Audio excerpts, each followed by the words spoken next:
আমি একটু আগে ওখানে বসে চিন্তা করছিলাম যে আচ্ছা বলবোটা কি, যদিও আমার কাছে অনেকগুলো কথা লেখা আছে এখানে। আমি চিন্তা করছিলাম বলবোটা কি, এই জন্য চিন্তা করছিলাম যে আমার আগে যারা বক্তব্য রাখলেন এবং আমার যে এক্সামটা কিছুক্ষণ আগে হয়ে গেল, আমার মনে হয় মোটামুটি ভাবে সেখানে বক্তব্যের সবকিছুই চলে এসছে। জি, ভালো নাম্বারে পেয়েছি, থ্যাংক ইউ সো মাচ।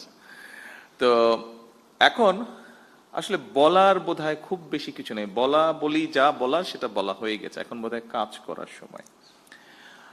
আপনারা যারা এখানে নতুন এন্টারপ্রেনার আছেন, উড বি এন্টারপ্রেনার আছেন, যারা এগিয়ে আসতে চাচ্ছেন, যারা কিছু করতে চাচ্ছেন, আপনাদেরকে একটা কথা আমি শুধু বলি, আপনারা যেটা করতে চাইছেন, it's not so easy, it's very difficult, কিন্তু আপনি পারবেন যদি আপনার ইচ্ছা থাকে। আমি আমার লাইফের একটু ছোট্ট একটু বিষয় তুলে ধরতে চাইছি। আপনাদেরকে নিরুৎসাহিত করছি না, আমি আপনাদেরকে উৎসাহী দিতে চাইছি। দেখুন, আমার লাইফে আমি ব্যবসা বাণিজ্য করেছি, যতটুকু ডিসেন্ট ভাবে বেঁচে থাকার জন্য প্রয়োজন আমি ব্যবসা বাণিজ্য করেছি। কারণ আমার লাইফে ব্যবসা বাণিজ্য শুরু করতে না করতেই আমি রাজনীতির সাথে জড়িয়ে যাই। দুটো জিনিস একসাথে চলে না, কিন্তু বেঁচে থাকতে হবে, সেই জন্য যতটুকু ব্যবসা বাণিজ্য করা প্রয়োজন ডিসেন্ট লাইফের জন্য আমি ততটুকু করেছি। বাকি সময়টা আমি আমার রাজনীতির জন্য দিয়েছি। এখানেই আমি ঠিক করে নিয়েছি যে এখানেই আমাকে এগিয়ে যেতে হবে। কিন্তু এই এগিয়ে যেতে গিয়ে একটা মানুষকে অনেক কিছুর ভিতর দিয়ে যেতে হয়। আমি গিয়েছি মানসিক নির্যাতন, আমি গিয়েছি শারীরিক নির্যাতন, বিভিন্ন রকম হিউমিলিয়েশন, বিভিন্ন রকম ফিজিক্যাল টর্চার, বিভিন্ন রকম যন্ত্রণার মধ্যে দিয়ে আমি গিয়েছি। অনেক ধৈর্যের পরীক্ষা দিতে হয়েছে। তারপরে আমি আজকে আলহামদুলিল্লাহ আল্লাহর রহমতে একটা জায়গায় এসেছি। আপনাদেরকে খুব সংক্ষেপে এটা বলার কথা অর্থ হলো, আপনাদেরকে এরকম অনেক কষ্টের মধ্যে দিয়ে যেতে হবে। তবে আপনাদেরকে এতটুকু বলতে পারি, এই মুহূর্তে আমার সরকারের অবস্থান থেকে আমি বলতে পারি, আমরা আছি আপনাদের সাথে, আপনাদেরকে হেল্প করার জন্য, আপনাদেরকে পথ দেখানোর জন্য, আপনাদের পাশে দাঁড়ানোর জন্য আমরা আছি। কতটুকু পারবো আমি জানি না, বাট আমরা আছি। যতটুকু পারবো সর্বোচ্চ শক্তি দিয়ে আমরা আপনাদের পাশে থাকার চেষ্টা করব আমরা ইনশাল্লাহ। এই জন্য আমি এই কথাটা বলছি, কারণ আপনাদেরকে এগিয়ে আসতে হবে। আপনারা আজকে যারা এন্টারপ্রেনার হবেন, যারা হতে চাইছেন, যারা হয়ে গিয়েছেন, কাজ শুরু করেছেন, এখানে বেশ কয়েকজনকে আমরা দেখেছি যারা বেশ কিছু দূর এগিয়ে গিয়েছেন, এবং এগিয়ে গিয়ে যারা মানুষ, সমাজ, সামগ্রিকভাবে দেশের উপকার করছেন। আপনাদেরকে প্রয়োজন, আপনার জন্য আপনার প্রয়োজন না, আপনাকে প্রয়োজন লক্ষ কোটি মানুষের জন্য প্রয়োজন, আপনাকে প্রয়োজন এই দেশের জন্য প্রয়োজন।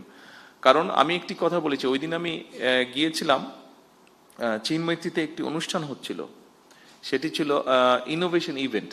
আমরা ছোটবেলায় সায়েন্স ফেয়ার বলতে যা বুঝেছি, অনেকটা ওরকম। বিভিন্ন বাচ্চারা, স্কুলের বাচ্চারা বিভিন্ন সারা দেশ থেকে এসছে, তারা ওখানে বিভিন্ন রকম তাদের প্রজেক্ট তারা নিয়ে এসেছে। কিছুদিন আগে আরেকটা অনুষ্ঠানে গিয়েছিলাম, সেখানে প্রায় সারা বাংলাদেশের প্রাইমারি স্কুলের 22 লক্ষ বাচ্চা পার্টিসিপেট করেছিল। প্রাইমারি স্কুলের বাচ্চা, ক্লাস 2, 3 থেকে 5 পর্যন্ত, বিভিন্ন স্পোর্টসে। ওদের ফুটবল ম্যাচটা আমি দেখতে গিয়েছিলাম। এই দুটো ইভেন্ট, বিশেষ করে এই দুটো ইভেন্ট দেখার পরে আমি অ্যাকচুয়ালি, যেহেতু আমি রাজনীতি করি, মাঝে মাঝে হয়তো হতাশ হয়ে যেতাম, বা এখনো মাঝে মাঝে কিছুটা, অনেক ক্ষেত্রে বেশি হতাশ লাগে। কিন্তু এই বাচ্চাগুলোকে দেখার পরে নিজেকে খুব কনফিডেন্ট মনে হয়েছে। এই জন্য কনফিডেন্ট মনে হয়েছে। আর আজকে যখন আপনাদের কতগুলো কাজ দেখলাম, আপনাদের কয়েকজনের বক্তব্য শুনলাম, তখন নিজের কনফিডেন্সটা আজকে আরো বেড়ে গিয়েছে। কারণ দেখুন, যেহেতু রাজনীতি করি, একটা তো আমার লক্ষ্য আছে, উদ্দেশ্য আছে। রাজনীতি আছে, দলের পরিকল্পনা আছে, সবকিছু আছে, কাজ আছে। কিন্তু যেহেতু দেশ পরিচালনার দায়িত্বে আছি, আমাদেরকে দেশকে নিয়ে আমরা চিন্তা করি, দেশের বিভিন্ন সেক্টর নিয়ে চিন্তা করি। আজকে যখন আপনাদেরকে দেখলাম, এবং ওই দিন ওই দুটো ইভেন্টে ওই বাচ্চাগুলোকে দেখেছি, আজকে আমার কাছে মনে হচ্ছে এই যে আমরা রাত দিন পরিশ্রম করছি, চেষ্টা করছি একটু চেঞ্জ করার জন্য, আমার মনে হলো যে হ্যাঁ, আমরা কিছু সংখ্যক মানুষের হাতে দিয়ে যেতে পারবো, যারা আমরা যেখানে ছেড়ে যাব সেখান থেকে তারা দেশটাকে এগিয়ে নিয়ে যেতে পারবে। এই যে দেশটাকে আপনারা এগিয়ে নিয়ে যেতে পারবেন, আপনাদের কাছে এই প্রত্যাশাটা, এই দৃঢ় আশাটা, এই বিশ্বাসটা রেখে আমার বক্তব্য আমি শেষ করছি। আপনাদের সাফল্য কামনা করে, আপনারা যারা যারা এগিয়ে আসছেন প্রত্যেকের সাফল্য কামনা করে, আবারও আমি বলছি, আমরা আছি আপনাদের সাথে, কতটুকু পারবো জানি না, আমাদের সর্বোচ্চ দিয়ে আমরা চেষ্টা করব আপনাদের পাশে থাকার জন্য। সকলকে আন্তরিক ধন্যবাদ।